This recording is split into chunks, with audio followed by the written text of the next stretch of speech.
সকাল 7টা-8টায় ঢাকা শহরে প্রায় ঘর থেকে কার্টুনের আওয়াজ। কি কার্টুন? কেন? বাচ্চারে কার্টুন দেখায় খানা খাওয়ানো লাগে। খানা নাকি কার্টুন না দেখাইলে খায় না।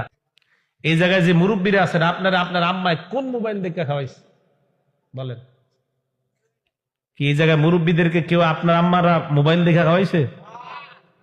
আগের জামানা না, শুধু 15-10 বছর আগেও মা তার সন্তানকে মুখে খাবার তুলে দেয়, ভাত তুলে দেয়, আবার উঠানের ধান গিয়া দেখে, আবার আরেক লোকমা খাবার দেয়, আবার রান্নার কাজ দেখে, আবার আরেক লোকমা খাবার দেয়, স্বামীর খেদমত করে, আবার আরেক লোকমা খাবার দেয়, অন্য সন্তানগুলারে তৈরি করে স্কুলে পাঠায় দেয়, আবার আরেক লোকমা খাবার দেয়। এইভাবেই তার জীবন চলতেছে। ওই সন্তানগুলাই মানুষের মতো মানুষ হয়। এই জামানায় নাকি মারা সময় পায় না, তাই সন্তানকে 10 মিনিটে খাবার খাওয়ায় কার্টুন দেখায়। এরা নাকি সময় পায় না।